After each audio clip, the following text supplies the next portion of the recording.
Tudo bem? Tudo, tudo ótimo. Uma Olha, satisfação falar com você, viu?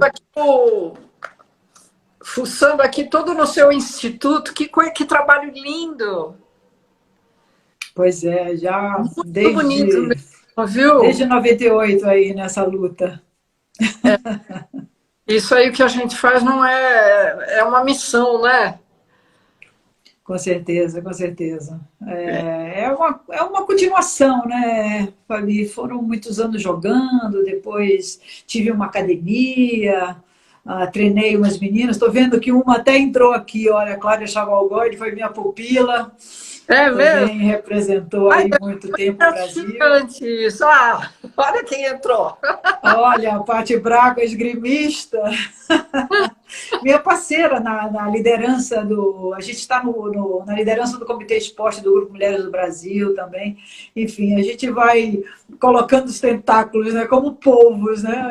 Um Boa trabalho social, noite, uma instituição Pati. Boa social, noite. trabalho no Comitê Esporte e tocando o Instituto aí já esse tempo todo. Puxa vida, quando foi que você abriu esse instituto?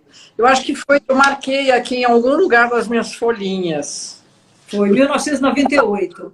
Na verdade, Hã? eu comecei um processo, né, em 96, né? Assim, Nossa, foi quando eu entendi que o caminho que eu estava tomando não era o adequado para o momento do tênis brasileiro, né? Eu treinava aí uma série de meninas depois da minha parada, né?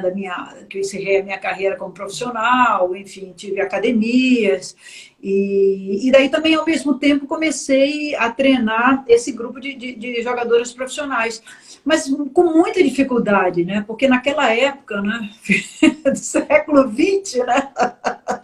Século XX, as meninas, assim, num sufoco enorme, sem patrocínio, sem apoio. Os mesmos problemas que eu sofri, essa turma também vinha sofrendo, algumas com uma condição melhor, uma com patrocínio, outras com patrocínio, mas a maioria, assim, com grandes dificuldades. E teve um momento que os torneios acabaram no Brasil, né? E eu entendi que trabalhar com elite seria mais complicado, né? Então, aí eu vislumbrei esse programa, né, que eu vi da ITF, que é a Federação Internacional de Tênis, de colocar o tênis nas escolas públicas, né? Mar... Aí, puxa, aí a conta fechou, né? Eu pensei, poxa, isso é o que a gente precisa, né? Democratizar o acesso, popularizar a prática.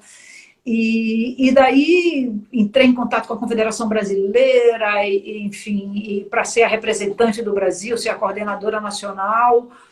E daí foi indo, foi indo. Isso em 96, comecei a capacitar os primeiros professores, fiz uma parceria com a Secretaria Municipal de Educação, né, porque a questão era capacitar os professores de educação física das escolas públicas, né, com doação de material e tal. E daí, em 98, para concretizar mesmo isso e ter mais autonomia, daí a gente criou o Instituto, que na ocasião se chamava Sociedade para o Desenvolvimento do Tênis, né?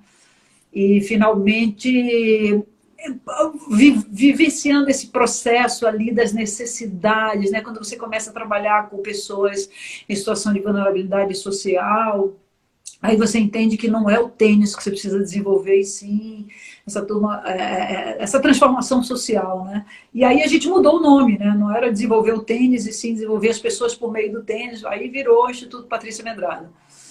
E desde então a gente vem com os nossos projetos, né? Descobrindo o tênis, que é atendimento direto mesmo, com a nossa própria equipe, e também capacitando professores de escolas públicas de diversos municípios. Né? Já entramos E aí como é que em é, 13 essa municípios. capacitação?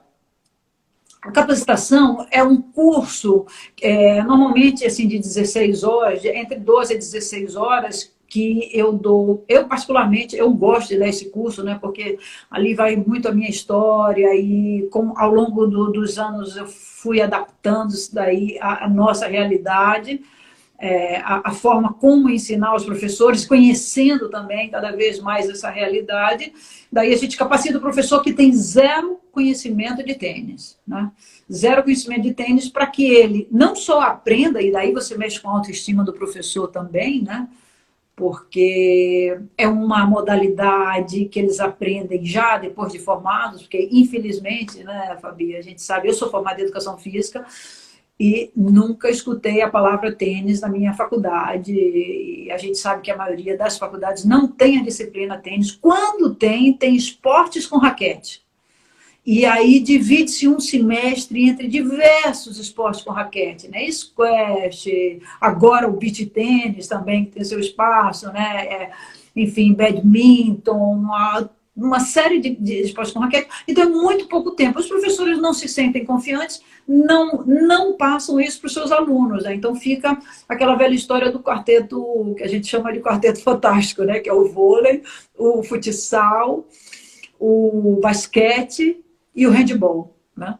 Então a ideia desse programa Tênis nas Escolas é chegar lá, capacitar esses professores, doar o material para eles inserirem nas próprias aulas de educação física, né? Então, ou seja, não é para eles fazerem curso à parte, assim, é para eles usarem o espaço que eles já têm dentro das aulas dele.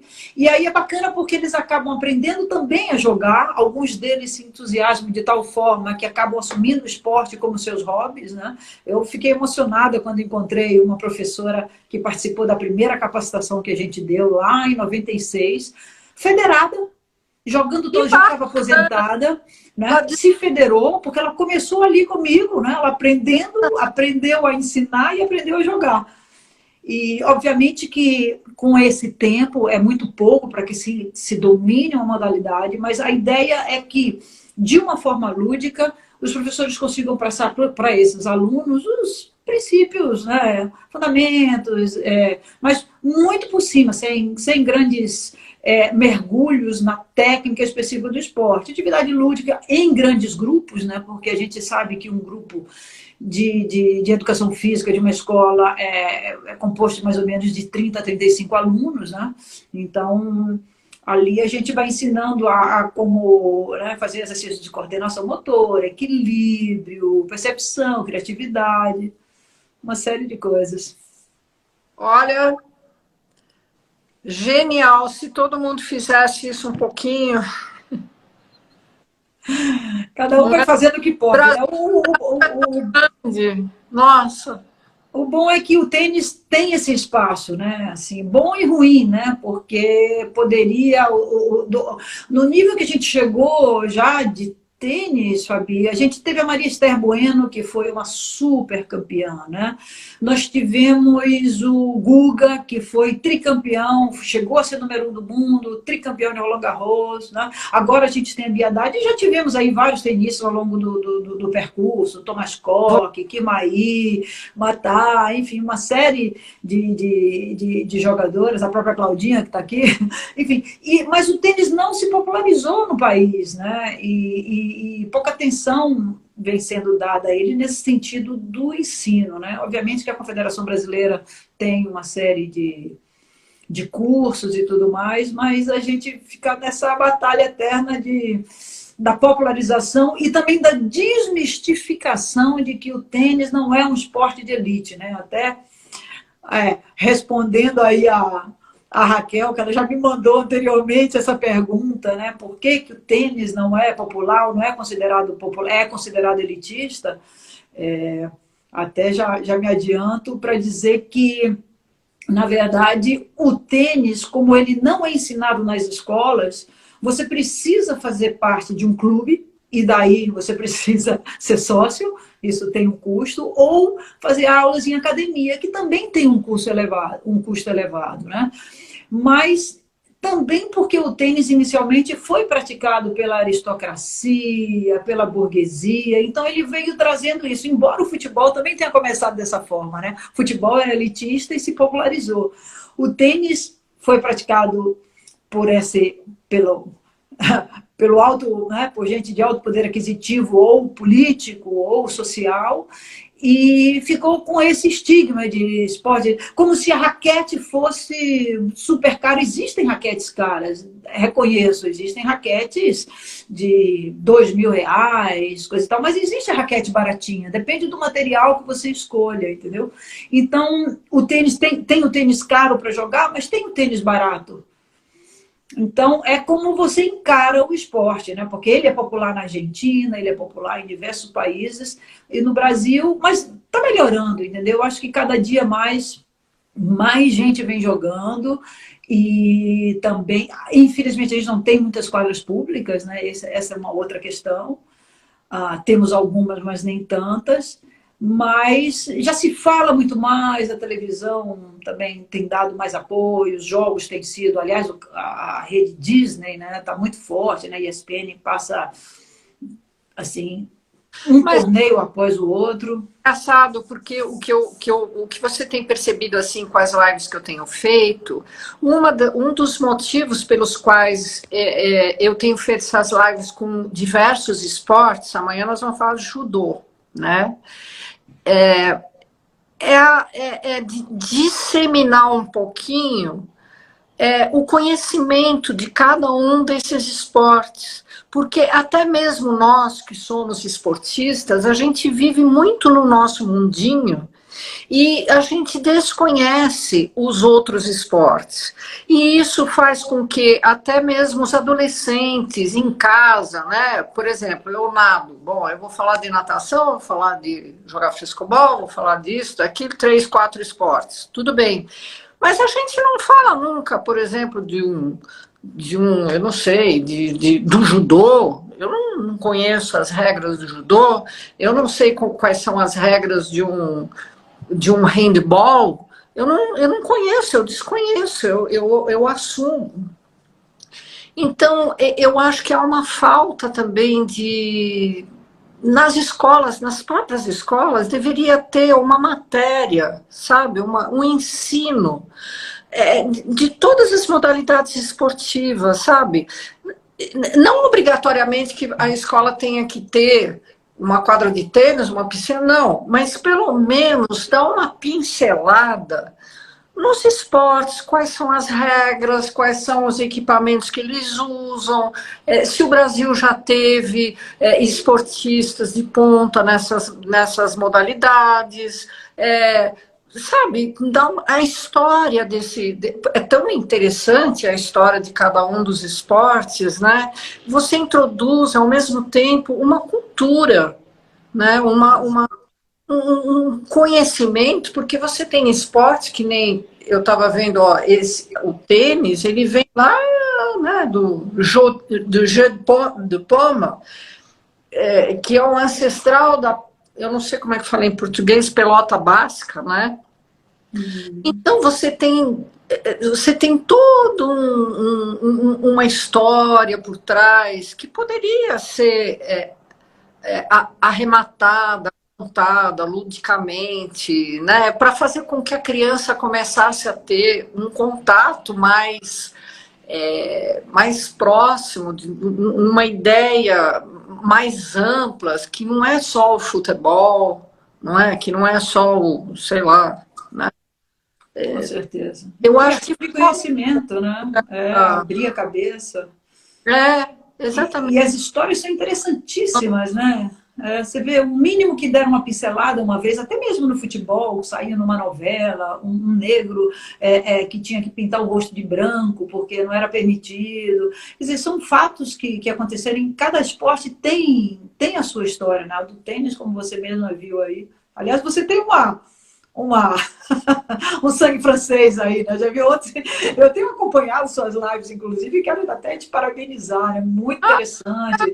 Eu vi a do Gustavo, vi a da Paty Braco, e também vi ontem a da neurociência, assisti depois, não pude acompanhar na hora, e você tem trazido assuntos... Essa capacitação que você está fazendo dos professores, e essa professora que você ficou tão feliz que começou a jogar o tênis, a partir do momento que a pessoa descobre um veio assim que ela gosta, que ela vai se dedicar, é que nem vendedor. Quando o vendedor acredita no produto, ele vai vender aquele produto, porque ele está convencido daquilo que ele está vendendo. Então, é a mesma coisa, professor. Quando a gente descobre que a gente gosta daquilo, flui muito facilmente, porque a gente chega a falar até com a alma, né? Quando você vai... né?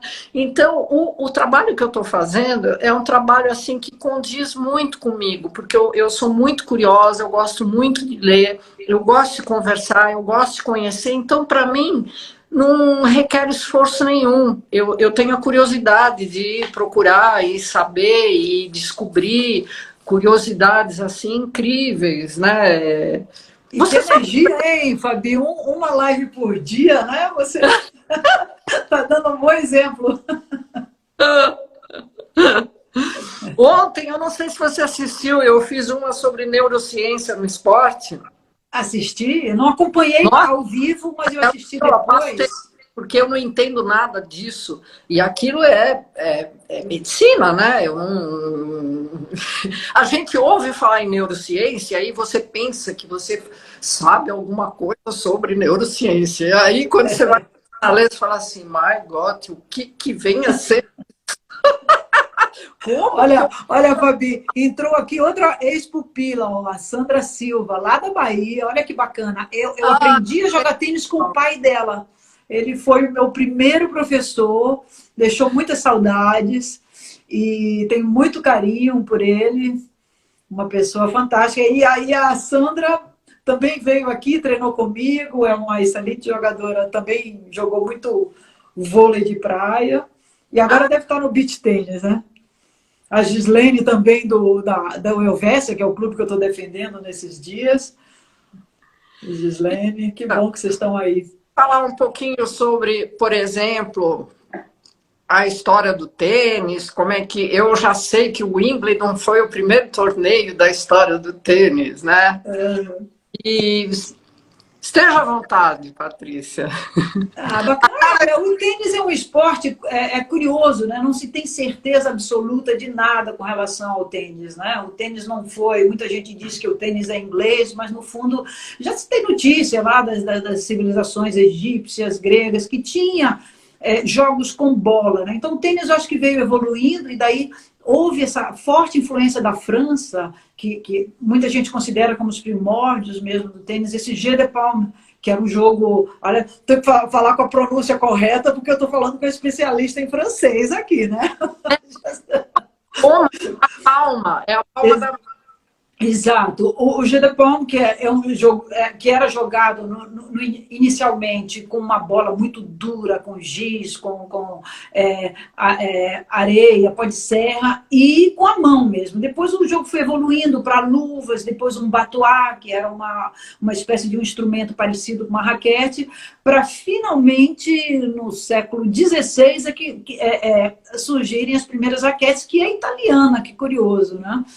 E depois disso, daí na Inglaterra, sim, em 1873, veio o Major Wingfield, que muita gente assim que não se aprofunda na história considera ele como um inventor do esporte, mas ele criou esse tênis mais moderno, criou as regras e patenteou, né? Ele foi o marqueteiro da época, né? Ele patenteou umas regras do esporte, colocou raquetes, uma rede num kit onde você podia colocar em qualquer praça, em qualquer gramado, né? Que o tênis foi sempre jogado em grama, e chamou de Sphère Stick, né? Que na verdade é um nome grego, significa, né, coisa com bola, jogo, enfim.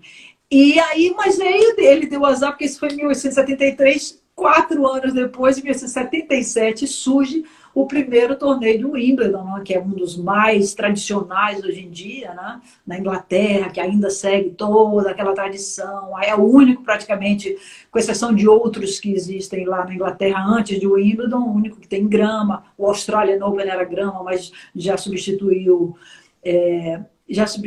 o piso. E aí o Wimbledon ficou como esse primeiro torneio mundial da modalidade, né? Então pegou essa fama aí. E também já e aí foi aí nessa época, né? O jeu de paume ele era praticado, na verdade, pelos monges em mosteiros, né? Ah, não Por acredito. aquela coisa de não ter o que fazer, né? Naqueles pátios, os mosteiros Roupas. começaram a jogar ali.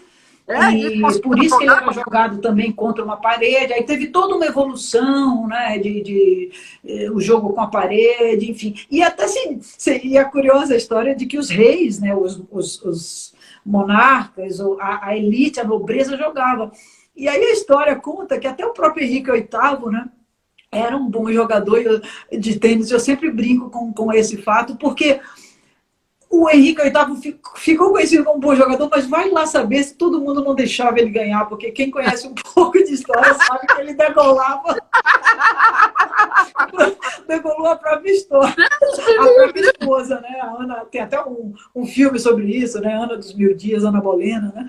Enfim, então, toda vez que eu leio sobre ele, eu acho curioso esse fato. E aí ficou esse esporte da nobreza, né? Veio o Wimbledon, naquela época que nem se sentava, né? As pessoas viravam de lado sem se sentar e não havia arquibancadas. E o tênis foi crescendo, crescendo, crescendo, e hoje em dia é um esporte, assim, excepcional, né? É um esporte que tem uma visibilidade mundial, né? Para você ter uma ideia, Fabi, a Osaka, Naomi Osaka, ela estava na lista do...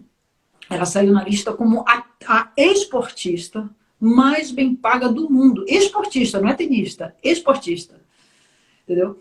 E quando agora ela deu uma caída, não sei ainda se ela segue nessa lista, mas eu acho que ainda assim, porque ela tem muito patrocínio, não é só o que ganham nas premiações, mas sim os endorsements, né, os patrocínios e as representações, né, de marca.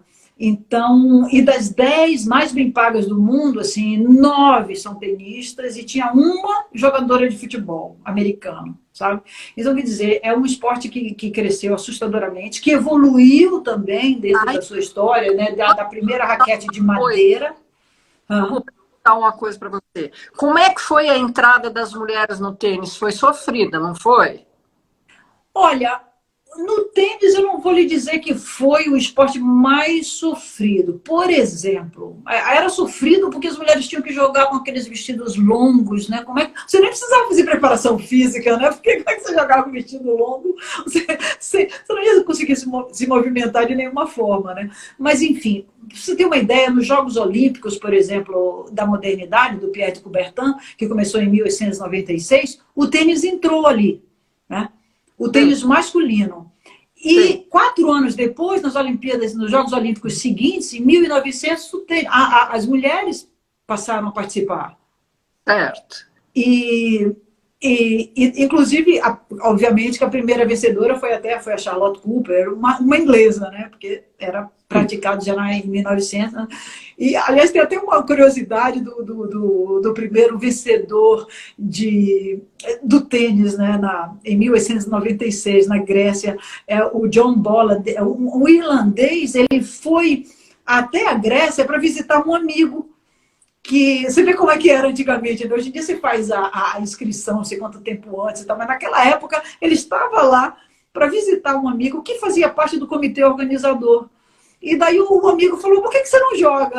Ele entrou e ganhou. Então, é o primeiro campeão olímpico, esse John Bolland. E as mulheres, a Charlotte Cooper, em 1896, né? E a partir daí, infelizmente, embora os dois tenham, os homens e as mulheres passassem a disputar, em 1924 eles suspendem o tênis dos Jogos Olímpicos. Houve uma divergência ali entre a organização dos Jogos Olímpicos e a Federação Internacional. Resultado, o tênis sai, talvez por uma questão do amadorismo marrom, né? Aquela coisa de que eles ganhavam, mas enfim, só sei que o tênis foi excluído e só voltou em 1988 em Seul. Em 1984, em Los Angeles, ele entra como demonstração e também ele tinha sido demonstração em 1968. Eu descobri isso outro dia, que uma brasileira, a Susana Peterson, participou dessa exibição no México. E aí, em 84, volta como demonstração, e aí, em 88, em Seul, volta finalmente como um esporte olímpico. Então, o tênis ficou, eu dei muito, não dei sorte aí nesse sentido, porque foi justamente a época que eu jogava. 84 tinha um limite de idade, eu não pude participar, já tinha passado os 21. E aí, em 88, foi o ano que eu já estava praticamente parando de jogar, achei que a coisa não estava bem organizada, fui convidada até para uma eliminatória e não fui. Então, essa marca ficou assim no meu currículo, né, de nunca ter participado, embora eu tenha jogado Qual o é Pan-Americano. a idade para participar das Olimpíadas? Tinha um limite de idade? Ele é aberto, mas quando ele voltou como exibição, houve uma restrição. Eu me lembro na época, a Steffi Graf até venceu e tudo mais. E olha o Alfredo Bessa aqui, esse foi meu preparador físico aqui em São Paulo também, mora lá em Fortaleza. Um abraço, Bessa. Que bacana. Enfim, então, mas eu pelo menos tive a oportunidade de jogar o Pan-Americano, fui medalha de prata no México em 75, aquele mesmo Pan-Americano do João do Pulo, coisa e tal. Então eu vivi um pouco essa coisa, porque o tênis é um esporte muito individual, né? Você não representa o seu país, você se representa e por acaso você é do país que você é, né? Você não tem muitas competições em equipe, como é o caso do... Existe a Copa Davis no masculino e o Billie Jean King Cup no feminino, mas normalmente no Mundial até tem também uma semana por equipe e a outra semana individual, mas normalmente você se representa, entendeu? E por acaso você é do país Voltando que você é. lá que eu te interrompi, que eu achei super interessante, que eu lembrei das raquetes quadradas. Sim, não, as raquetes quando começaram, elas eram artesanais, né? Sim. Eu, inclusive, outro dia, eu até queria, infelizmente eu estou na chácara, eu deixei em São Paulo, eu queria te mostrar uma raquete que eu adquiri outro dia, uma raquete do final do século, do início do século XX, né? Do final do século XIX ali. E eu achei linda, porque ela nem é totalmente certinha ali, eu comprei como colecionadora, né? E Madeira? depois disso, hein? Madeira? Sim, de madeira, as raquetes pesadíssimas que eram, né? E por isso que, inclusive, o esporte evoluiu tanto que, hoje em dia, um jovem, uma criança de 3 anos, 4 anos, pode jogar porque já tem material adequado. Mas na minha época, eu comecei com 10 anos, por exemplo, eu jogava com a mesma raquete que um campeão de Wimbledon, eram aquelas raquetes de madeira pesadíssimas. Outro dia eu tive a curiosidade de pesar mais de meio quilo, sabe? Meio quilo de raquete, então é pesado. E enquanto que tem raquetes hoje em dia com 265 gramas, 285, né? Você põe a corda e tal, pesa um pouquinho mais. E também, como o material é leve, aerodinâmica, a construção da raquete é diferente, até você sente menos esse peso, né? Por essas questões Falando aerodinâmicas. na raquete, como é que era o encordoamento dessa raquete? O encordoamento, curiosamente, Fabi, o melhor encordoamento daquela época e de hoje é o mesmo, que é tripa de boi. Sim. Né, que é o famoso gut string. Até hoje é o melhor encordoamento, mas ele é muito, muito sensível, né? Só que, como a raquete aumentou de tamanho, a dimensão da cabeça da raquete, os outros materiais de encordoamentos que foram criados acabaram se equiparando, né? Mas ainda os top jogam com a tripa natural, mas ela é sensível à umidade, ao clima, sabe? E são caríssimas, são caríssimas. Agora, mas hoje em dia você usa o nylon, que é um material mais barato que tem, um nylon comum, né? Que até vai estar meio que em extinção. Tem a tripa sintética, né? Tem o poliéster, tem o copolímero, que é uma que ela não é totalmente certinha, enfim, tem os multifilamentos, e agora está se usando muito o híbrido, né? Então você põe na vertical um tipo de corda e na horizontal outro. Enfim, para quem é amador, para quem está começando, para quem está nos assistindo, quer jogar, não precisa ser tão específico, né? Pode jogar com uma corda mais barata, porque quebra, você tem que mandar encordoar, coisa e tal. Mas existe sim uma diferença aí. Posso fazer uma pergunta? Se, por exemplo, você pega uma raquete que está encordoada com a tripa de boi, como você falou, e Sim, pega uma outra raquete que você falou que é híbrida, que é misturada. sim, Quando a bolinha bate e ela reverbera, existe uma diferença eu não sei, né? Existe sim, sim. Existe a corda que te dá. Bom, primeiro que quando você. Existe um outro detalhe que é a tensão que você coloca na raquete. Albers, boa essa noite. tensão, e essa tensão é dada em função do quê? Você coloca uma determinada tensão baseado no que a raquete, no que o fabricante te recomenda. Toda raquete, se você prestar atenção, vem escrito ali, para encordoar de 55 a 60 libras, por exemplo. Né? Aí, dependendo da marca, eles têm uma recomendação. Quem gosta de ter mais controle, puxa mais a corda, tensiona mais. Quem quer ganhar força, deixa ela um pouco mais frouxa, entendeu? E o que a corda boa faz também é isso, é dar essa. Primeiro que é melhor para o braço também, né? Então, uma corda monofilamento, por exemplo, ela te pega ali no cotovelo. Eu me lembro a primeira vez que eu tive uma epicondilite, né, que é uma lesão comum em tenistas, foi por causa de um tipo de corda que eu acabei ganhando, não sabia, não conhecia, e comecei a sentir, achava que ela estava muito dura, não, era o tipo de corda que é boa para essa garotada aí, que bate muito, porque essas cordas mais duras e mais resistentes são também, para aguentar a pancada dos juvenis, né, tem que ser uma corda mais resistente, e essas são as que mais machucam, né?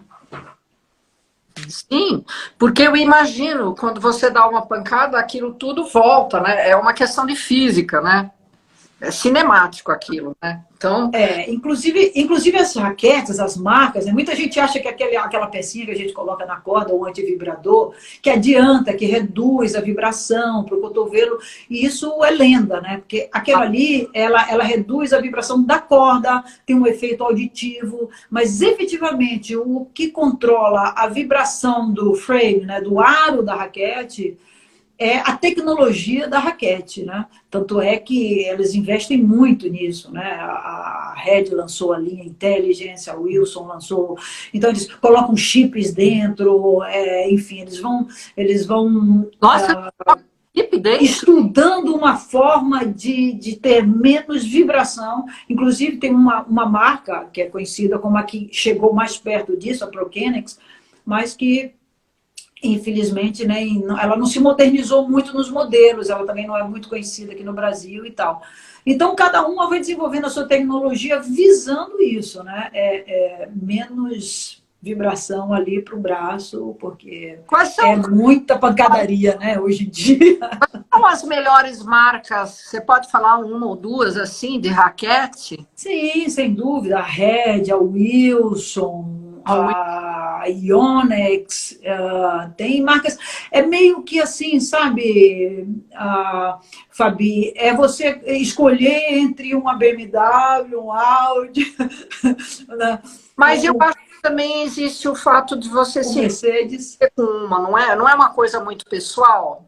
Sim, totalmente. Eu, por exemplo, não consigo. Tem um tipo, um formato de grip é o cabo da raquete, onde você segura, né? Que eu gosto mais. Tem um que é mais retangular, outro que é mais. Eu jogo com o Wilson, né? Eu gosto da Wilson, que ela é mais quadradinha para minha empunhadura. Né? Para minha empunhadura, ela se adapta bem, né? Então eu Sim. gosto. Já joguei com a Yonex também, que essa é totalmente made in Japan, né? Feita no Japão, que também é muito boa, enfim. Agora a gente acaba vendo mais uma do que outra. Isso tem muito a ver também com o poder, né, de marketing, de quem essas marcas patrocinam, né? Mas tem muito boas raquetes aí no mercado. Hoje em dia essas raquetes elas têm aquela abertura, né, que a gente vê na armação. Exato.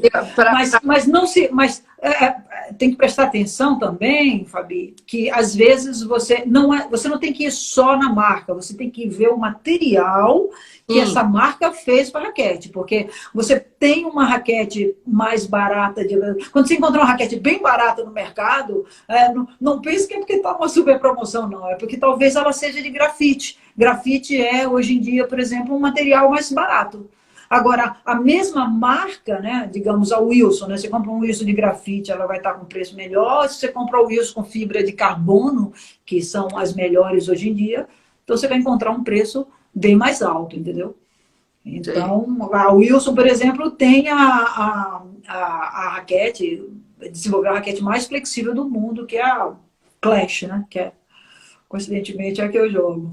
E como é que é a distribuição de peso nessa raquete?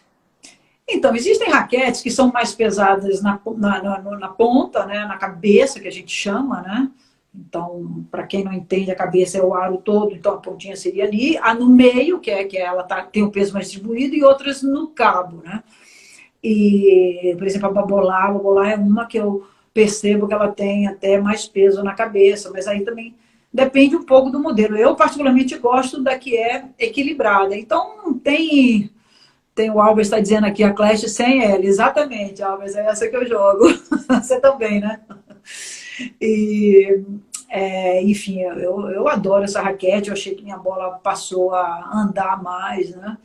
Mas eu gosto do peso equilibrado. Agora, tem gente que joga mais de fundo, então prefere um pouco de peso mais na cabeça, né? Ah, E, então, um motivo técnico para você ter essa distribuição de peso diferente. exato, exato. Sim. É. E quando você fala assim do alto rendimento, do topo, eles estudam cada detalhe da raquete. O Federer ficou um tempo fora do circuito, ele treinou e se adaptou com uma raquete que é toda especial para ele, entendeu? Toda especial. Então, lá no topo, né? Aqui embaixo a gente fala, não, nós os simples mortais, né? A gente quer uma raquete que a gente bateu, gostou, Você né? fala aqui embaixo, como se você. Ah, Ai, mas é mas ele, bacana. É muito detalhe, viu? a raquete do Federer, que foi feita toda especial, é que nem o tênis do Jordan, né? Exato, exato. Embora até os tênis também desses tenistas sejam todos especiais, você vê que todos eles têm um nome ali, né? Então, isso aqui é bacana porque a ciência evoluiu muito, né? Então, Sim. os estudos, os estudos, os detalhes, né? Imagina quantos materiais se passaram na história das raquetes para chegar na fibra de carbono, né? Houve uma época que a moda, logo depois da raquete de madeira, vieram as raquetes de alumínio, né? E depois as raquetes de aço. Meu Deus, aquela T2000, T3000, o Thomas Koch jogava, eu joguei. Tinha gente que jogava que era uma raquete que nem se adaptava ao estilo de jogo, né? Porque é uma raquete que quem é que vai dizer que aço é bom para jogar tênis? Mas ficou na moda, né? O Jimmy Connor jogou muito tempo com a raquete, ele não queria se desfazer da raquete, porque nem fabricavam mais, e ele só queria jogar com aquela raquete. Até que finalmente ele se adaptou a uma outra. E depois disso aí vieram grafite, composite, enfim, uma Mas série de mudanças e agora esse material super leve que é fibra de carbono. você vê como Leve e caro. ele criou uma indústria por trás, né? O esporte em geral. Não é só no tênis que houve uma mudança grande de material. Olha, se você visse a vela, tudo que mudou num barco à vela é algo assim estonteante, sabe? Você vê os trajes de natação, né? Exato. Esquis aquáticos, né? Hoje em dia são todos feitos sob medida, né? Exato. O peso, as bicicletas, né? Você quer dizer, houve um desenvolvimento da ciência e desenvolveu essa indústria, né? E eu acredito que essa indústria requereu não só designers, mas também engenheiros, toda uma parte específica de Sim. profissionais para desenvolver tudo isso, e que eu acho assim formidável, fantástico, né? A própria Com Fórmula certeza. 1, a gente vê os carros, né? O que eram e o que são, é algo assim. Com certeza mesmo. Eu lembro dos tênis também, meu Deus do céu, né? Quanto estudo hoje em dia se faz, né? Da pisada e tudo mais. Aliás, eu conheci uma amiga minha, agora me mostrou um tênis nos Estados Unidos, que foi proibido para corrida, de tanto que ele acelera o passo. Ele é proibido. Ele foi proibido. E eu me lembro do primeiro tênis que eu ganhava, minha tia que me colocou no tênis, ela viajava muito e me trazia tênis Treton. Meu Deus, ele era baixinho de tudo, eu achava o máximo, não era de lona, nem era de material de hoje. E eu achava aquilo o máximo, que era importado, coisa e tal. E quando eu penso naquele tênis para os que a gente joga hoje, é impressionante, né? Como evoluiu, como eles pensam no suporte do pé, na maciez, né? Em Hoje em dia conforto. você tem tênis específicos para isso? Você tem alguma recomendação assim em relação ao tipo de tênis que tem que ser usado? Pra... Ah, essa turma está engraçada hoje. Olha, a Mônica está dizendo que mesmo com essa evolução, o saque dela não evoluiu. E olha, a Paty está perguntando se as bolinhas também evoluíram. Sim, sem dúvida. As bolinhas modificaram, né? E também a qualidade do feltro e tudo mais. Eu lembro da época que as bolinhas eram brancas. Essa mudança essa mudança da bolinha foi um pouco pela televisão. Mas aí, claro, aumentou também o feltro. Hoje em dia a gente tem a Extra Duty, né, que tem mais feltro nela, tem a Regular Duty, inclusive está até tendo uma polêmica.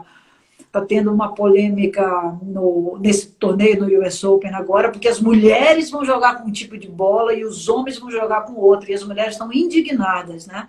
Mas não é uma discriminação, e sim porque foi feito todo um processo de questionamento e tudo mais, né? Mas as mulheres, até nesse sentido, querem estar ali iguais e jogar também com a extra duty, que com certeza é mais pesada, né? Porque quanto mais feltro você coloca, mais, né? Então tem vários tipos de bola também, e a bola também sofreu uma modificação ao longo do tempo. E o Wimbledon, por exemplo, o jogo estava tão rápido ali, né, que ficou um jogo saque e devolução, saque, saque, devolução. Então estava desinteressante, né? Daí eles aumentaram o diâmetro da bola, diminuíram a qualidade da grama, mudaram a grama totalmente. Olha que loucura, porque a grama lá de Wimbledon Ah, é isso! diferente dessa grama que a gente tem aqui em Você casa, tirou né? as palavras da minha boca. Eu ia te perguntar se existe um tipo de bolinha para cada tipo de, por exemplo, o saibro, para grama, para o piso duro, a bolinha é a mesma ou existem bolinhas?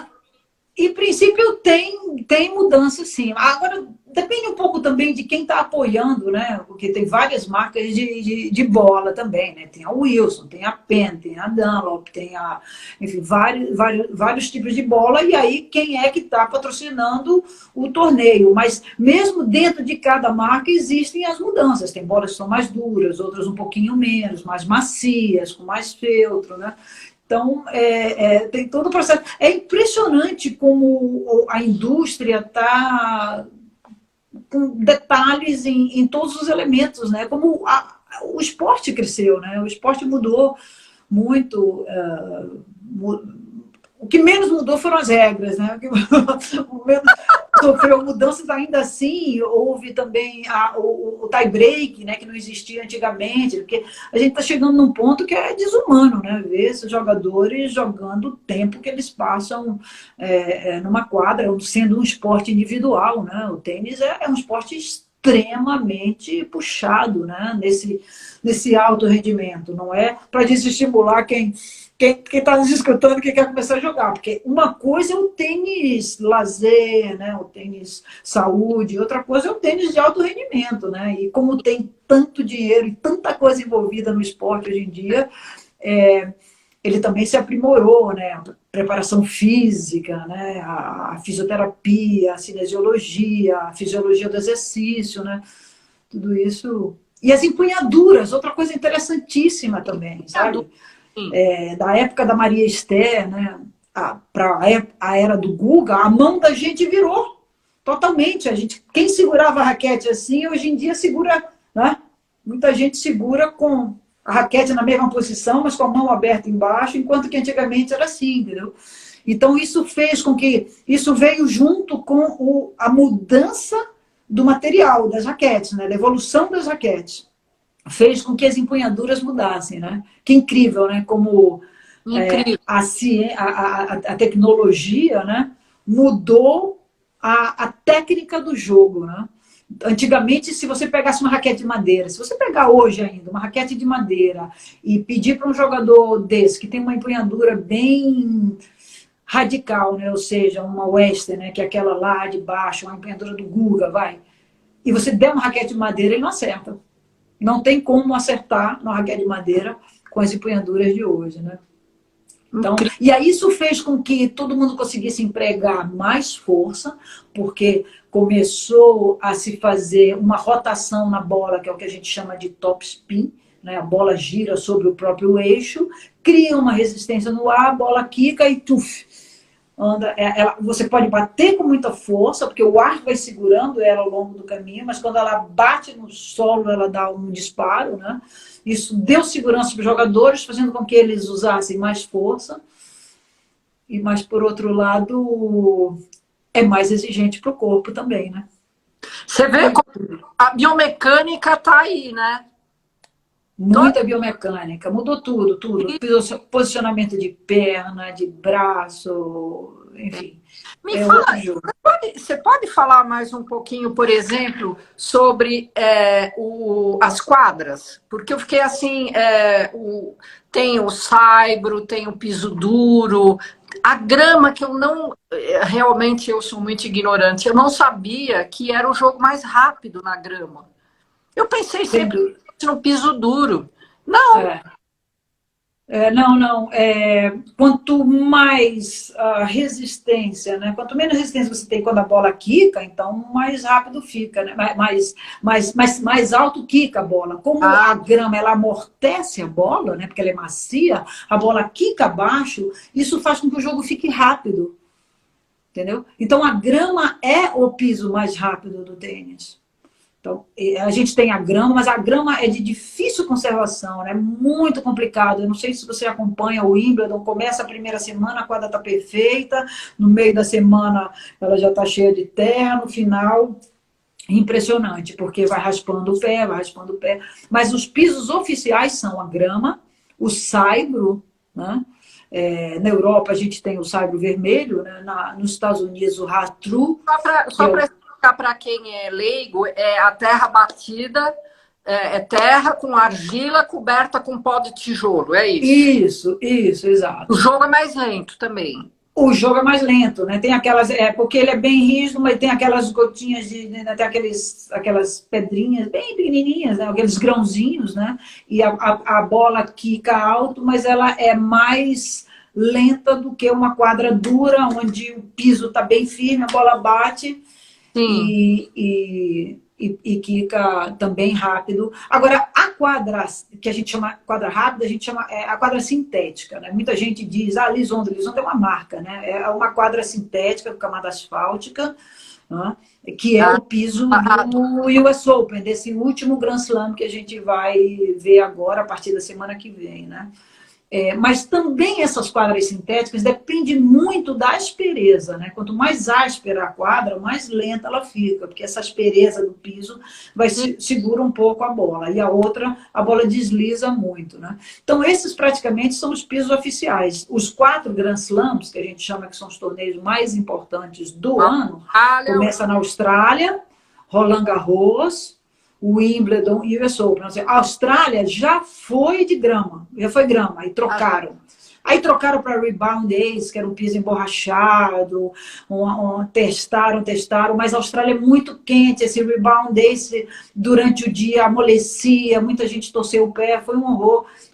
Aí, enfim, eles aderiram ao piso sintético, tem um nome lá específico. Depois vem Roland Garros, quem saiba, que esse foi o torneio que a Guga ganhou 3 vezes, né? Essa é a especialidade dos brasileiros, né? Quer dizer, Maria Esther é melhor em quadra bem rápida, né?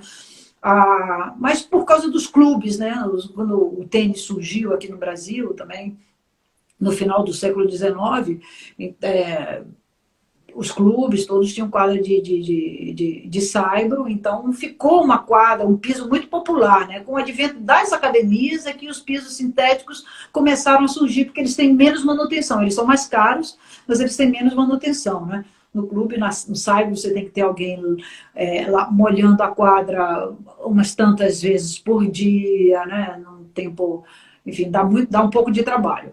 E o US Open também, que foi grama, saibro e agora ele é quadra sintética, né?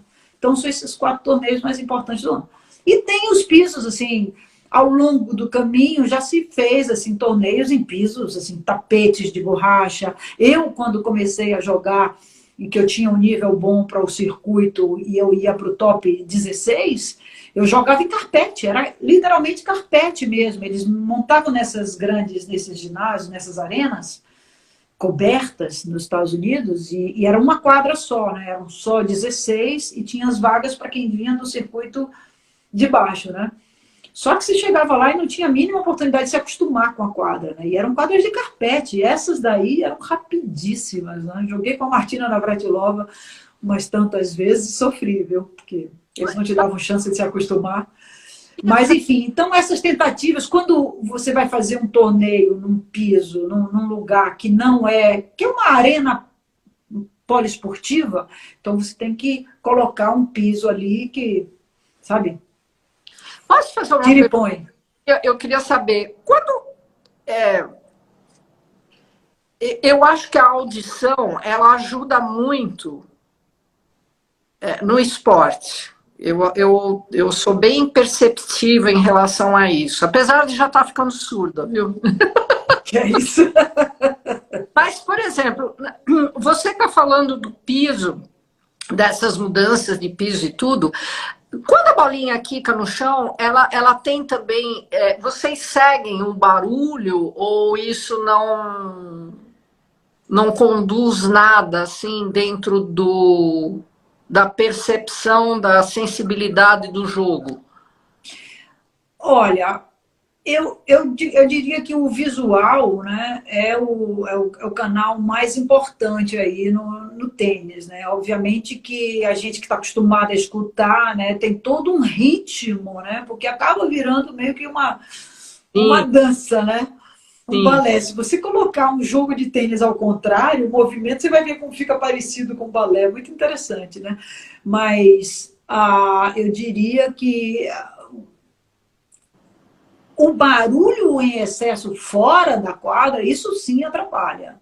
E o barulho da bolinha acaba sendo necessário por causa do costume que a gente tem. Mas o mais importante é essa acuidade visual, né? É o que a gente chama também do time, né? De você calcular o kick da bola, chegar até você. Então, a visão sem dúvida, a, A parte mais muito importante. apurada. Assim, claro, né? Você Também é sabe, um pouco lógico isso, mas eu acho que ajuda, sim, você também sentir aquele barulho, até porque, né, a gente, como a gente começa assim, então esses sentidos, e como é um esporte individual, de coordenação fina, né, o tênis é um detalhezinho, tanto é que você vê que a plateia toda tem que ficar em silêncio, né, porque sim. é muito complicado, sim. Aí sim atrapalha muito. Não tanto o barulho da bola, mas o barulho de fora. Isso efetivamente atrapalha o jogador, sabe? É difícil você adquirir o hábito da concentração profunda dentro do tênis? Olha, ele é necessário, viu? Ele é necessário. Isso eu sei, mas é Então, difícil você conseguir isso. eu acredito que cada um tem a sua técnica de chegar até lá, né? Porque você precisa disso, né? É um esporte assim de atenção plena, né? Porque você não devolve nenhuma bola igual, né? A bola não chega para você da mesma forma, nem na velocidade, nem no ângulo, nem na altura. Você não vê duas bolas iguais, né? Então você tem que estar muito focado ali para estar pronto para reagir àquele estímulo que está vindo, né? Um saque cortado. Então, só de saque são 3 tipos, então alturas 1000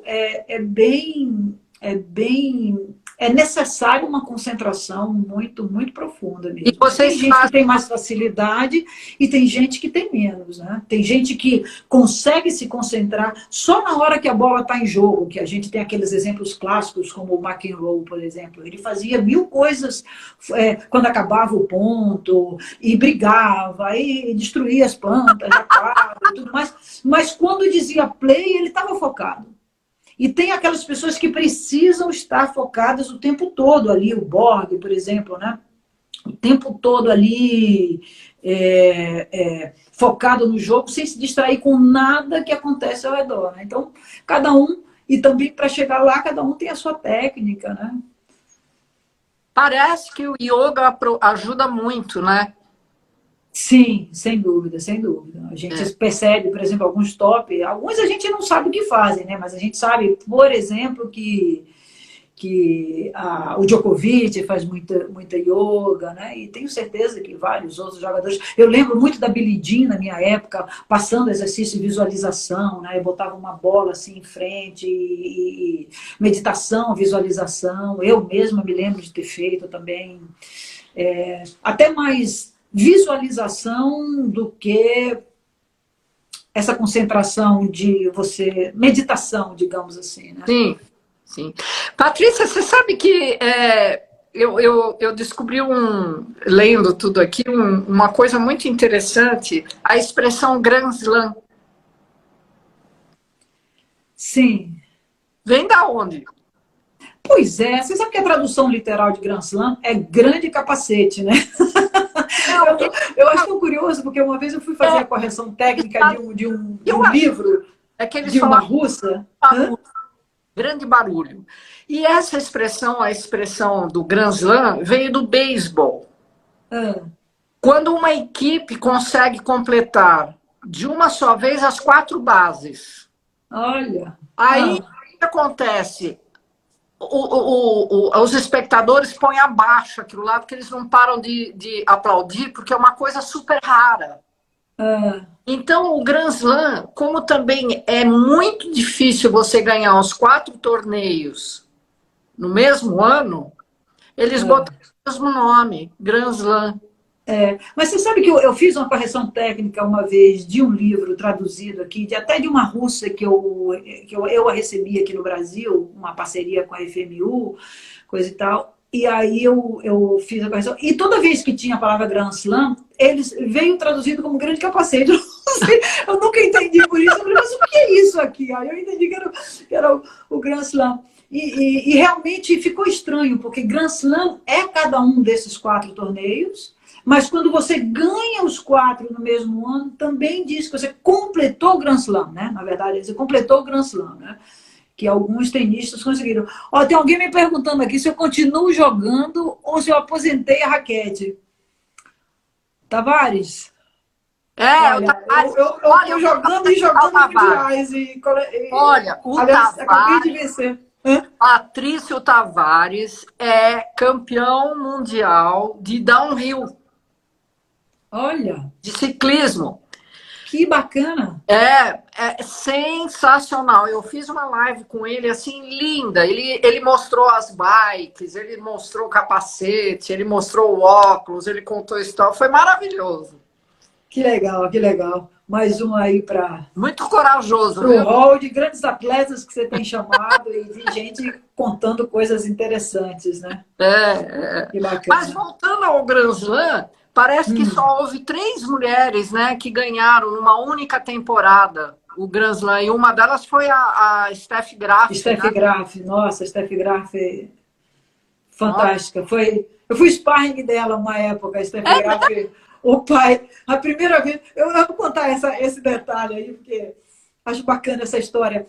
Tem um escritor chileno Sei. chamado Antônio Skármeta. E ele escreveu um livro chamado Velocidade do Amor. E é uma ficção, né, de alguém que se apaixona pela Steph. Só que no livro ninguém tem o nome real, né? São todos personagens do tênis mesmo ali, que quem é do tênis identifica, né? Mas com outros nomes. A única pessoa que tem seu nome real ali sou eu. Ele fala de um jogo que eu fiz contra a Steffi Graf em Berlim. Olha que curioso. Quer dizer, como é que alguém sabe desse jogo, né? Ele devia estar lá, né? Não sei. E eu não conhecia a Steffi, ela não era conhecida. Eu perco o primeiro, eu ganhei o primeiro set dela, perco o segundo, a gente para de jogar, porque na Europa você só joga com a luz natural. E voltamos no dia seguinte, ela me dá 6-0. E eu falei, meu Deus, quem é essa menina? Ela devia ter 13 anos. Eu falei, quem é esta menina, né, que apareceu do nada? E aí, já nesse torneio, ela chega à final e acaba perdendo da Chris Evert e tal. E aí ele retrata esse jogo, justamente. Claro que ele botou um pouco de ficção ali, que eu saí da quadra, machucada e tal. Mas você falou da Steph, eu me lembrei disso. E daí, como eu, né, passava muita bola, tinha muito controle,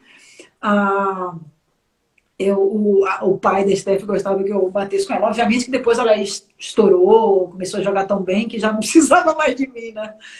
Mas a Steph foi... Qual foi a... tenista. E a Margaret Court também, né? A Margaret Court, que foi uma tremenda jogadora, também fez o Grand Slam. Né? Tem também, se não me engano, aquela Billie Jean King. A Billie Jean, não sei se ela fez o Grand Slam, viu? Não sei se ela fez.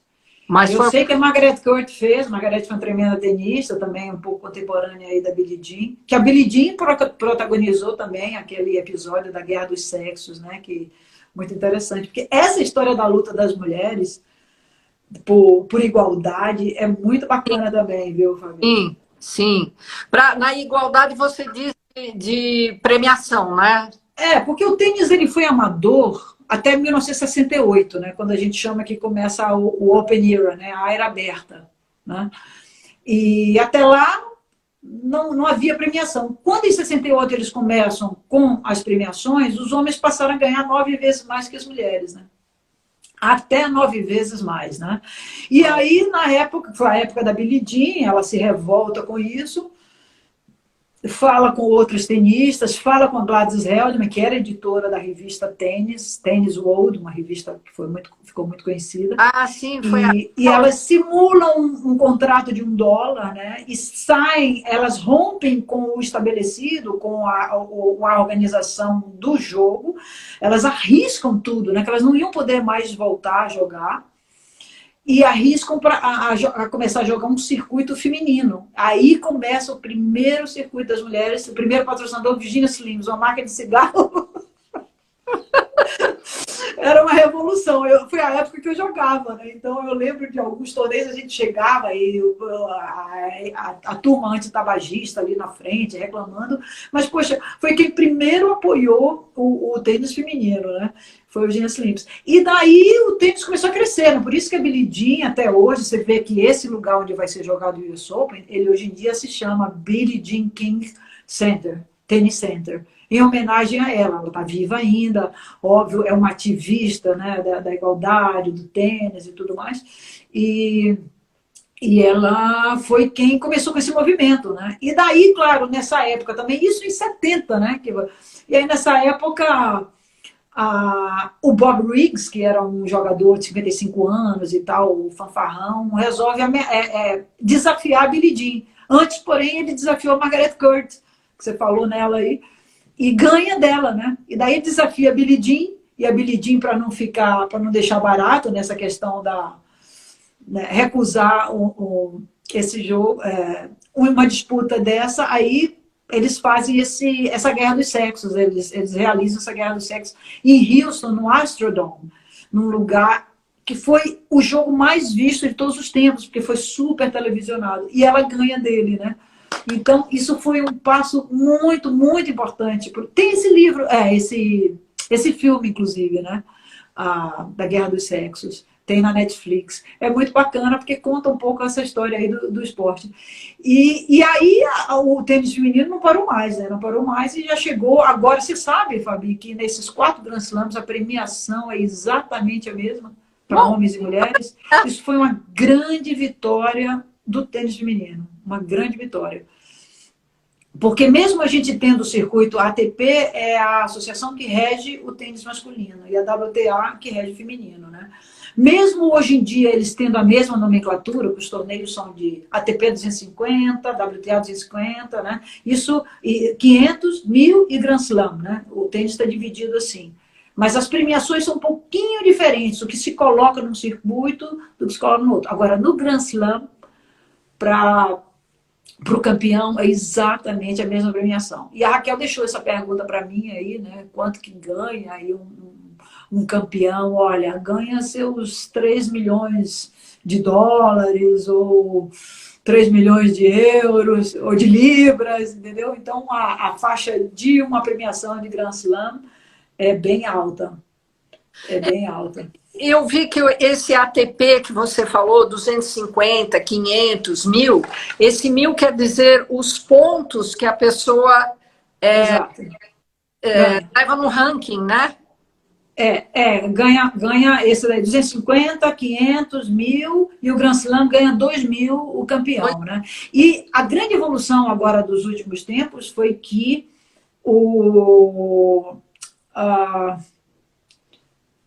a grande evolução nos últimos tempos foi que a WTA tinha uma denominação totalmente diferente, era Premier, era muito confuso. Então a WTA, porque são 2 instituições, né? São 2 organizações que vão paralelas, né? Uma rege o tênis feminino, outra masculino, e são muito bacanas. Mas a WTA estava mais confusa nesse sentido, tinha os nomes. Finalmente agora eles unificaram, então eles têm a mesma nomenclatura, embora os circuitos sejam separados, entendeu? Agora alguns torneios eles jogam juntos, né?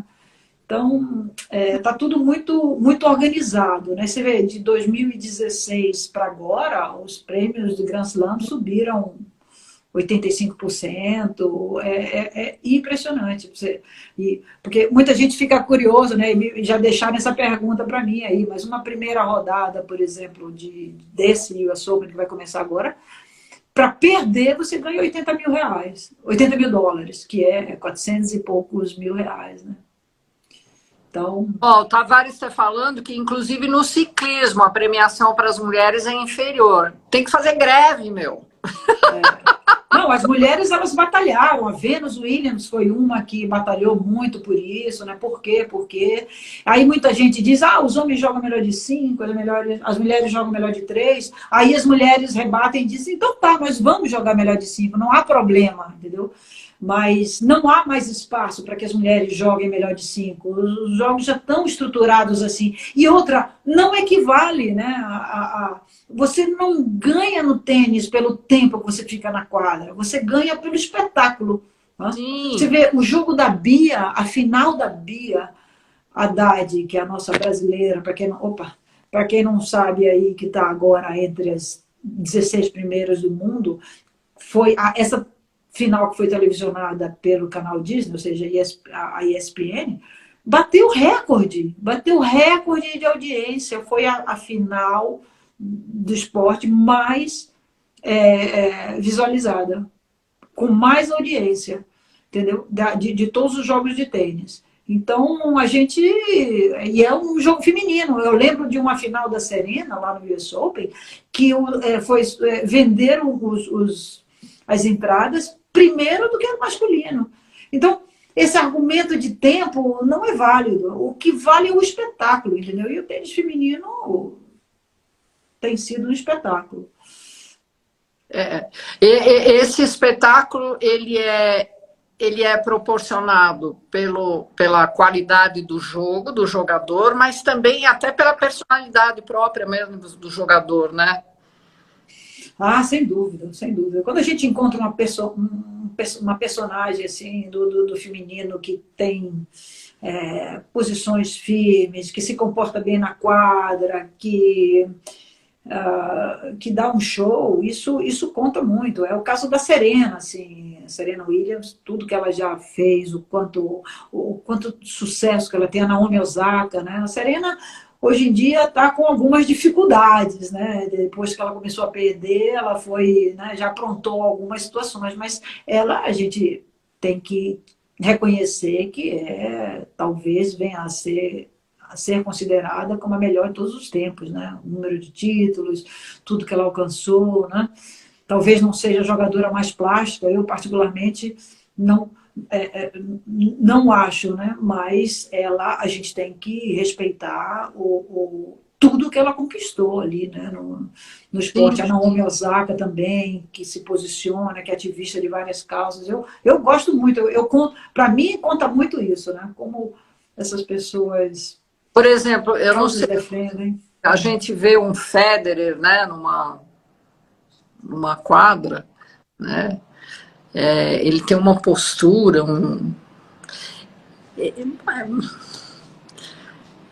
fora o que ele joga, né? Ou jogar. Não, o Federer é o concurso, né? E olha, ele era muito mal comportado, né? Ele adaptou a postura dele, né? Ao esporte, a imagem que ele quis representar. E ele ganha muito hoje em dia por essa imagem que ele criou, né? Porque ele é um favorito aí de muitas marcas e tudo mais, né? Acabei de ler até o livro dele, que está muito bom, por sinal. E ele não há quem não goste do Federer, ele é unanimidade, né? Ele é unanimidade. Verdade. Aliás, nós estamos vivendo um período assim, onde o masculino, né, a gente tem essas três forças aí. Agora o Federer, infelizmente, deve se despedir esse ano, né? Vai talvez na Laver Cup, que é um evento criado por ele. A Serena já vai se despedir, tenho quase que certeza, agora no US Open, né? Talvez a Azarenka também já. Esse ano vai ter algumas despedidas, né? Mas, por outro lado, vão surgindo também outros que a gente espera, né? Porque para ter esse carisma todo, eu acho que precisa de um pouco de estrada, né? Mas o momento tá bom. E o feminino tá mais aberto, né? Agora o feminino tá. Não se sabe quem. O que é bom também, né? Que não existe favorito, aí não fica aquela coisa, não quero, vou assistir porque vai ganhar, né? Patrícia, Tudo pode acontecer. uma criança pode começar a jogar tênis? E quanto tempo leva para ela começar a se despontar dentro do esporte?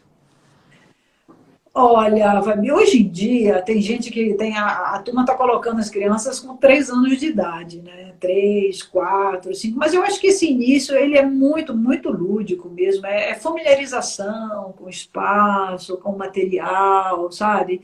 Eu tenho visto até trabalhos assim, mais de repetição, de automação. Eu fico um pouco chocada com isso, né? Mas já vi algumas escolas na América do Sul, assim, pegando criança pequena e já repetindo, repetindo, repetindo.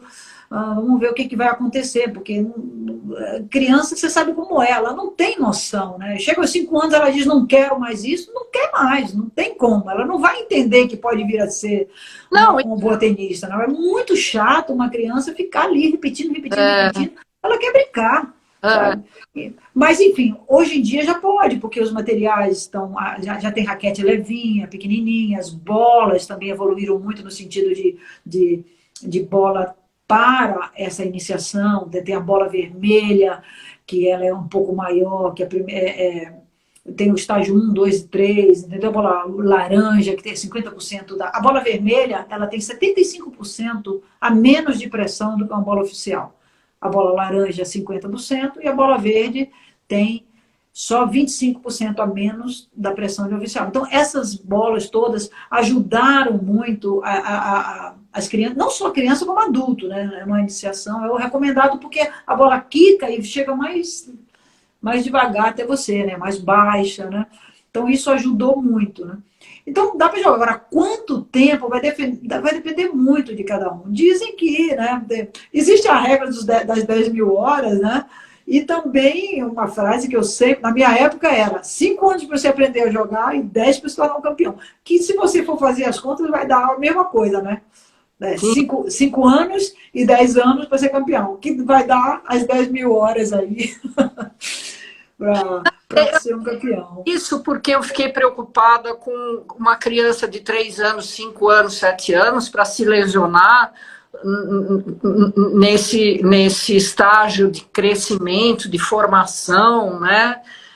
Não sei, eu fiquei só assim curiosa para saber. Exato. Eu acho que se o professor for bom, se ele for capacitado, se ele entender a etapa do desenvolvimento pedagógico da criança, então tudo bem. É uma brincadeira como outra qualquer, entendeu? Desde que ele use também, diversifique, né? Você está na quadra de tênis, você usa os elementos do esporte, a bola, a raquete, mas você vai fazer mil outras coisas, né? Vai brincar de pegar a raquete e vai brincar como se fosse uma guitarra, enfim. Você tem que usar sua criatividade e diversificar o movimento. O que eu sou contra é aquela repetição com uma criança tão pequena. Então não vai se lesionar batendo uma bola levinha e tudo mais, né? Mas o fundamental nessa idade é despertar o gosto pelo esporte. Quando ela é assim tão pequena. Aí de 6 a 12 é a etapa, né, que a gente chama de diversificação do acervo motor, né? Você tem que ampliar a ampliação do acervo motor para depois a época da especialização, né? A turma está se especializando um pouquinho antes agora, né? Mas enfim, vamos ver o que essa geração... Você, Fabi, só para trocando de assunto, porque a Raquel também me deixou outra pergunta. Ela disse que não ia poder participar. Então, ela queria saber um pouco essa coisa da arbitragem, sabe? sim. E daí, só respondendo a ela, assim, porque ela queria saber por que tem menos mulher e quanto ganha o árbitro e tudo mais. Ser árbitro no tênis hoje em dia também é uma carreira como outra qualquer, né? Então eles têm que fazer cursos, eles vão ganhando certificações e também tem uma escala ali, né? Então tem eles ganham, eles são chamado o white badge, né? Quer dizer, o branco, depois tem o bronze, o silver e o gold. A gente tem, o gold é o top, é o árbitro mais apurado que a gente tem. E a gente tem 2 desses, coincidentemente um homem e uma mulher, né? Que é o Carlos Bernardi, que todo mundo conhece, que está vendo toda hora na televisão aí, que já está em Grand Slam e tudo mais. E a Paula Vieira, também temos uma mulher, né? Então nós temos aí 2 árbitros bem treinados e capacitados nos representando aí. A Paula Vieira é uma mulher da América do Sul, né? Então nós estamos bem servidos aí. E aí, assim, salário é mais difícil a gente saber, mas dizem que ganha, sei lá, até de 50 a 100 mil dólares por ano, né? E, enfim. Mas não sei, né? Com essa graduação. Para a pessoa ser capacitada para ser árbitro assim, ela tem que ser formada em educação física ou não precisa? Precisa ser jogador ou não precisa? Como é que Não necessariamente. Você tem que fazer cursos da ITF, né? Então, fazer cursos. E também tem aquela coisa de você tem que arbitrar X partidas, você vai evoluindo, né? Tem todo um processo aí, né? A ITF, que é o órgão máximo do tênis. A ITF é International Tennis Federation. A ITF se ocupa dos Grand Slams, da Copa Davis, da Billie Jean King Cup, de capacitação de professores, do tênis infanto-juvenil, do tênis de cadeira de roda e também desse circuito que é anterior aos torneios da ATP e WTA, entendeu? Antes dos 250 mil, tem todo o circuito, que é onde a turma começa a fazer os seus pontos para evoluir no ranking, né? Então, e aí a ITF também se ocupa dessa capacitação de árbitros, né? Você pratica uma outra atividade física para você reforçar a sua performance em quadra? Você faz musculação, você faz pilates, você faz alguma coisa assim? Fabi, eu tenho praticamente voltado a virar uma profissional. Eu não sei se a Mônica está aqui ainda. Essa daí, então, mas enfim, é uma parceira, uma amiga, parceira, e treino muito com ela. Eu tenho me preparado mais, porque, na verdade, meu sonho era ser pentacampeão mundial, né? Eu fui em 2016. E daí eu parei de jogar simples. Aí me dediquei só à dupla. Então eu ia só, até hoje, eu meio que só vou para os mundiais, né? E o mundial no Master, aliás, essa nomenclatura está sendo mudada esse ano. Olha que bacana, a partir do ano que vem vai se chamar World Master Tennis Tour. Que Até legal. hoje é ITF Seniors, porque eles fizeram uma pesquisa e chegaram à conclusão de que os jovens não estavam gostando da nomenclatura de jogar seniors, né? E eles desceram 5 anos. Agora o Master no tênis começa com 30 anos. Olha só, tem gente jogando esse Wimbledon. Uma das jogadoras tinha 34 anos a que chegou na semifinal. E agora o circuito Master vai começar com 30 e vai até 90 anos. Curioso esse ano, lá nos Estados Unidos, ter o jogador mais velho em atividade, que é um ucraniano, o Leonid Stanislavski. É ucraniano, você vê que graça, com 98 anos. Eu Nossa. fiquei impressionada. Eu fui lá no clube, né, no clube que ele ia jogar, só para ver a performance dele. Assim, ele está muito feliz, né, com essa situação de guerra. Tem uma faixa etária no tênis que é considerado Master 40 ou alguma Então, coisa? 30. Agora, a partir do ano que vem, começa com 30. De 5 em 5 anos é uma faixa etária, né? De 30 a E 35, como é que foi, 35 a 40. Patrícia, como é que foi essa sua passagem? É interessante saber isso. Do tênis profissional para um master, assim. Como é que se deu isso? Você vivenciou isso bem ou você teve algum problema? E como é que você enxerga esses campeonatos master? Olha, foi uma coisa assim, totalmente impensada, né? Eu parei de jogar porque eu não aguentava, mas eu estava em boa forma. Eu parei com 31, né? O profissional. Eu estava bem fisicamente, inclusive comecei a treinar as meninas, aí estava ali. Eu treinava elas e me treinava também. Enfim. Mas aí eu decidi, eu queria fazer outra coisa, né? Já tinha andado assim de cabeça. Parei e daí abandonei o tênis, não queria mais treinar, sabe? Aí eu até me dediquei ao pádel como esporte. Eu fiz parte desse movimento ali do pádel para ver se o pádel pegava no Brasil. A gente jogava nos torneios nos lugares super bacana, Búzios e tal. Tinha uma turminha, uma turma nova. Então me diverti bastante ali. E porque, claro, você sai de uma atividade tão intensa, né? Eu treinava 3 horas por dia direto, depois ia fazer minha preparação física. Esse foi nos últimos anos, né?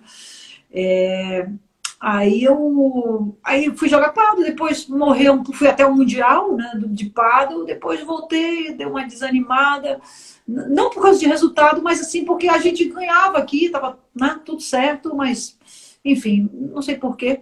E aí me convidaram para jogar um torneio de tênis, um IC, que é um clube, International Club, enfim, uma instituição à parte aí, que é um clube privado, como se diz assim, um clube virtual, né, privado. E aí fui jogar lá nas quadras de Roland Garros e fui jogar em Wimbledon. E quando eu joguei lá em Wimbledon, eu fiz uma partida que eu dei uma passada na moça, e aquela sensação do meu backhand ali, da passada, assim, bateu uma coisa em mim, assim, que eu falei, nossa, eu quero sentir isso de novo, sabe? Aí comecei a jogar um pouco. Aí comecei a jogar interclubes, comecei a jogar regionais, coisa e tal. E aí, um belo dia, resolvi começar a jogar os mundiais. Aí foi me dando bem, né? Foi me dando bem. Encontrei lá minha rival, tem uma rival lá que eu já perdi 4 vezes dela, que eu ganhei dela esse ano, né?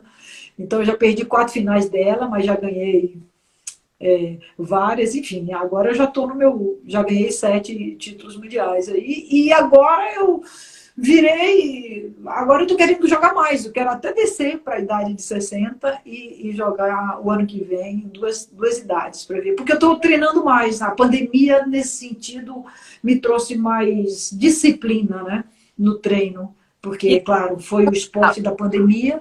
Quando eu Passei a treinar mais. para você, foi assim, no sentido de saber se você enxerga o Master como algo assim, algo assim como o pessoal vai para jogar, o pessoal vai para sociabilizar, o pessoal vai para se divertir, para passear, para viajar, ou é tudo junto? Fabi, olha, é tudo junto, mas a turma vai para ganhar, né? Tem gente que chega lá com chance para ganhar e não tira isso da cabeça. Tem gente que vai lá para se divertir, que sabe que não vai avançar muito, mas enquanto está no torneio, faz tudo certinho, né? Para ter a melhor performance. E olha, eu descobri no Master que não faz diferença se tem premiação em dinheiro ou se tem uma medalha em jogo, sabe? A vontade de ganhar, a dedicação, ela é a mesma. Assim. Quer dizer, dedicação de treino eu não digo, mas eu digo na quadra, né? O esforço e a vontade, eles são insuperáveis. Porque é uma coisa que está dentro da gente, né? A competição, né? Quem gosta de competir, não importa o que esteja ali, você aposta no jantar, uma cerveja, um café. O importante é você, porque é uma luta com você mesmo, né? É uma superação, você se supera, né? Quando você ganha. Então, eu acho que o Master, ele é fantástico, ele é fantástico. Aliás, Você o sabe, Master, ele é muito maior, né, Fabi? Ele é muito maior que o esporte de rendimento, se você pensar bem. Só no circuito Master são 500 torneios por ano. eu 500. entrevistei. Você já ouviu falar do Joel Krieger? Não. Olha, é um homem assim, você tem que ver a live que eu fiz com ele. Você vai lá no meu Instagram, puxa e dá uma olhada. Vou olhar. Aliás, não foi ele, foi um jornalista desse tamanho. É. Ele era nadador, o pai tinha uma academia de natação. Ele nadou até os 18, depois ele parou, ele enfiou a cabeça no trabalho e até os 50 ele foi sedentário. Aí um dia o amigo dele convidou ele para fazer caminhada e ele foi. Dos 50 aos 68, em 18 anos, esse cara ele ficou entre os 10 melhores nadadores do mundo pela FINA. Ele subiu as 8 montanhas dos continentes, as mais altas. Ele acabou de subir o Everest. Ele tem um treino violento aos 68 anos. Ele fez 8 Ironman. Nossa. Ele fez uma corrida La Cruce, nos Estados Unidos, que eu fiquei assim, eu falei assim, como assim? 115 quilômetros com um amigo, mas não é revezamento.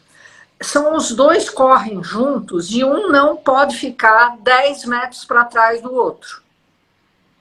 Que loucura. É uma loucura. O cara é assim, ele nada 10 quilômetros por dia, ele pedala não sei quantos quilômetros por dia, ele corre 10 quilômetros por dia.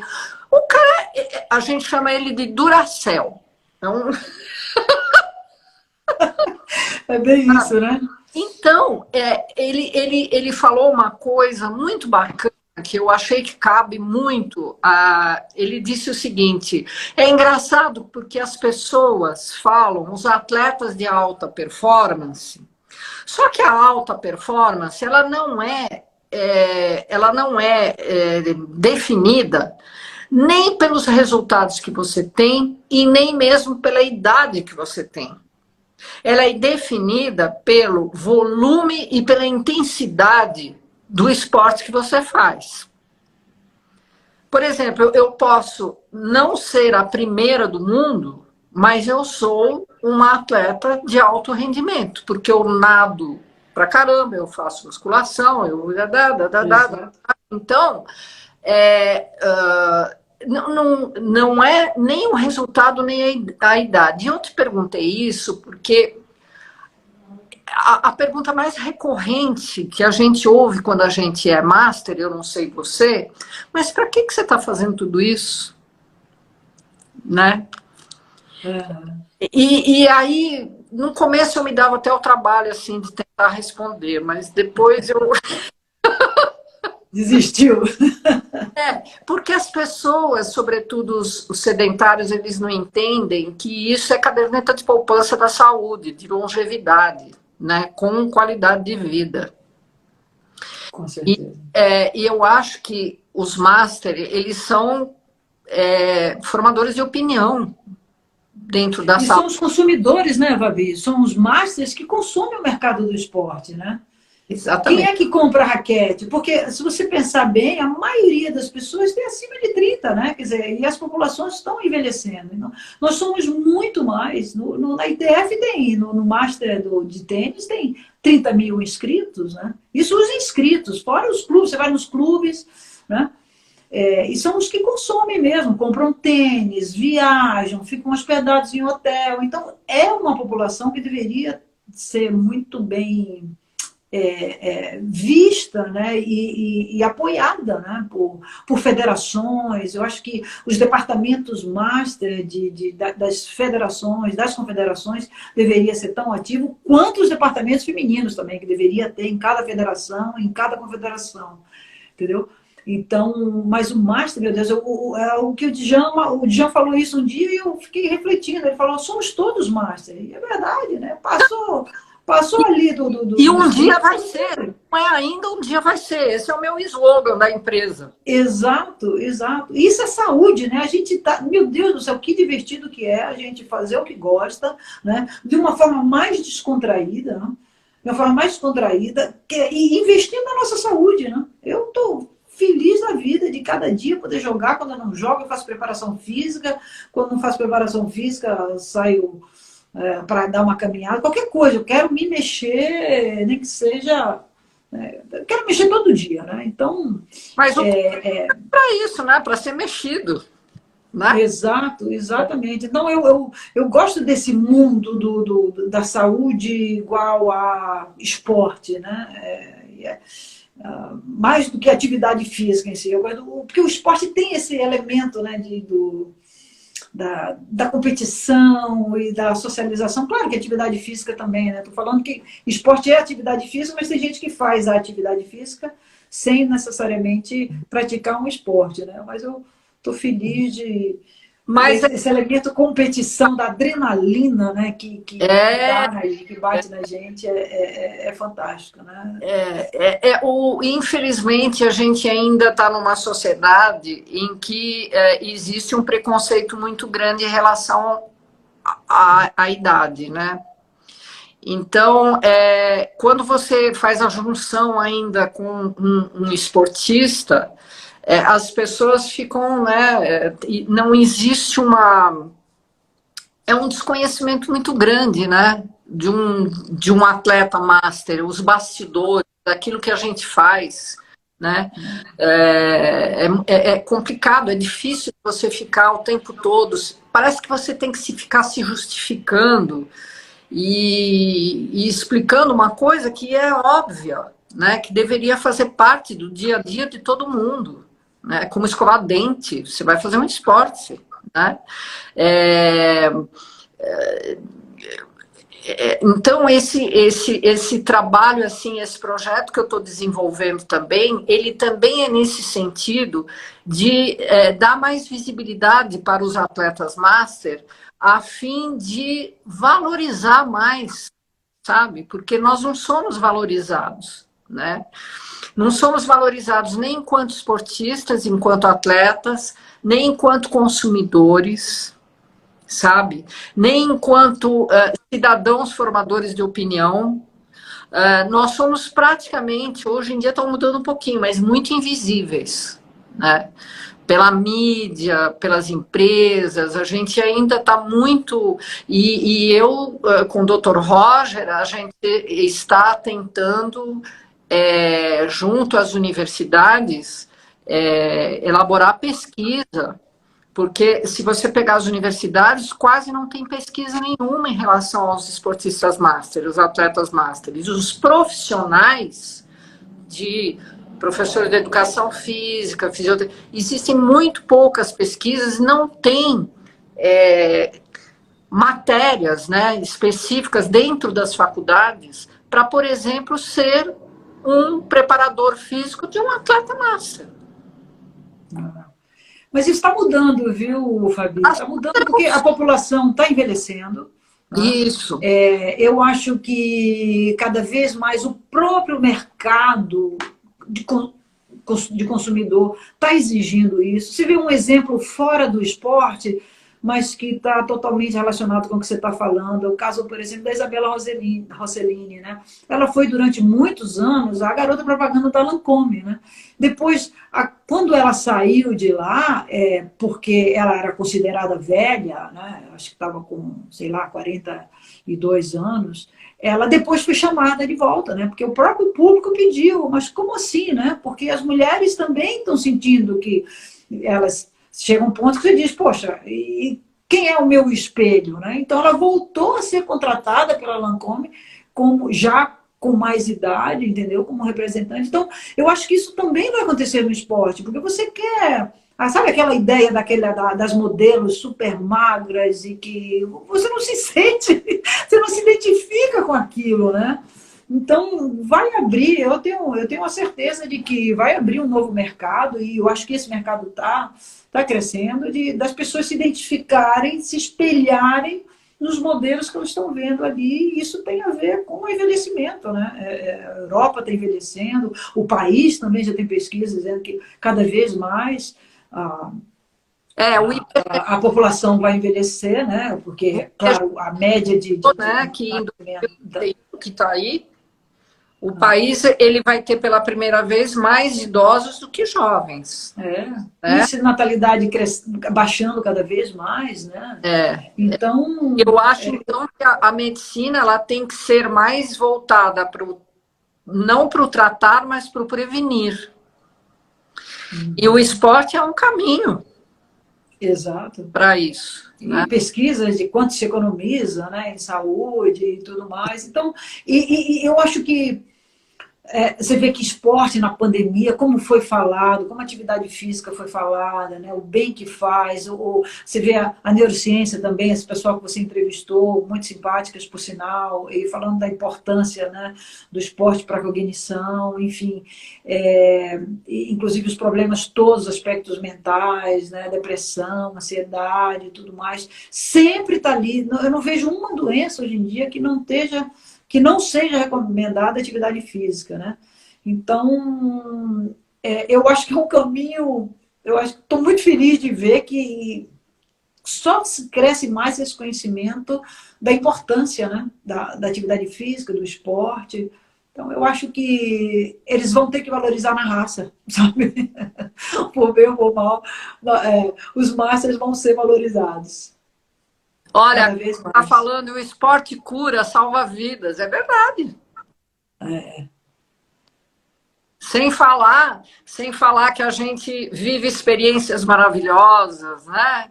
Conhece novas pessoas, tem a sociabilização que é super importante. Nossa, é incrível. Não, e você mora num condomínio que tem quadra, como é que você faz amizade? Você desce lá, né? Porque senão é elevador, você desce no seu andar, então uma quadra sempre socializa, é um hotel, enfim, o esporte acaba unindo, fazendo bem. É verdade. E só alegria, né? Fora os nossos hormônios aí da felicidade. Maravilhoso de tudo que você nos ensinou hoje. Muito obrigada pelo tempo disponibilizado para a gente, viu? Obrigada a você, Fabi, e parabéns assim, pelo seu trabalho. Eu acho que você é uma incansável, né? Como eu escrevi lá, você é uma incansável batalhadora aí desse tema. Você faz bem aqui para o nosso meio. Você tem trazido e batido altos papos. Quem quiser aí seguir e olhar aqui as outras lives que você fez com pessoas interessantes, trazendo assuntos interessantes. E eu vejo que você é curiosa, né? Que você vai ali mergulhando nas perguntas. E fazer um convite aí para as pessoas se associarem aí, entrarem, se inscreverem gratuitamente. Muito obrigada. Na Hieros, né? Olha, o meu site, ele tá devagarzinho, mas ele tá a passos firmes, sabe? E eu tô agora tentando desenvolver outros projetos, né? Que eu tenho dentro desse projeto, que é um chapéu, né? Com vários projetos dentro. Mas lógico que a gente não pode abraçar o mundo de uma vez, né? Então você tem que ir um passinho de cada vez, mas estamos firmes e fortes. E eu peço encarecidamente, se todos pudessem entrar, eu vou escrever aqui, se vocês me permitirem, hieros.com.br, e entrar como membro, que é gratuito, tá? Ninguém vai pagar nada por isso, tudo grátis. Porque a união faz a força. Com certeza. E essa é um projeto que pertence a todos nós, não é só meu, é um movimento dos Master, sabe? Porque é o que eu sempre falo, sabe, Patrícia? Eu vejo o Master aqui, e depois em volta tem os esportistas, e depois em volta... Então, quando você joga uma pedrinha no meio, é a mesma coisa quando você joga uma pedrinha na água, ela vai reverberar todas as ações, e é isso que eu gostaria de fazer, sabe? Então, para isso, a gente tem que unir, todos os atletas Master se unirem, é um ponto de encontro, o meu site, onde vai ter um monte de coisa, muito conteúdo, porque conteúdo é o que menos falta, sabe? O problema é a tecnologia, sabe? Quando a gente começa a ficar nessa idade assim, que essa tecnologia toda você não tem domínio. Então, vira um elefante, que você olha e fala assim, meu Deus do céu. Mas nada Bacana. tinha, né? Socorro para os amigos. Ai, pelo amor de Deus, me explica como é que funciona isso. Que não Muito bom, amigo. Instituto, eu vou... Um dia a gente poderia até conversar sobre uma parceria, de você colocar o Instituto no meu site como parceiro e tudo mais. Eu vou ter um enorme prazer em ajudar no que eu puder para alavancar e melhorar e divulgar, né? E muito obrigada, viu? Imagina. Eu que agradeço o convite, Fabi. Boa noite para você. Boa noite. Sucesso. Tchau, turma. Obrigada. E agradeço aí a todo mundo que participou. Muito Pena que não respondemos todas as perguntas. Beijo. Tchau.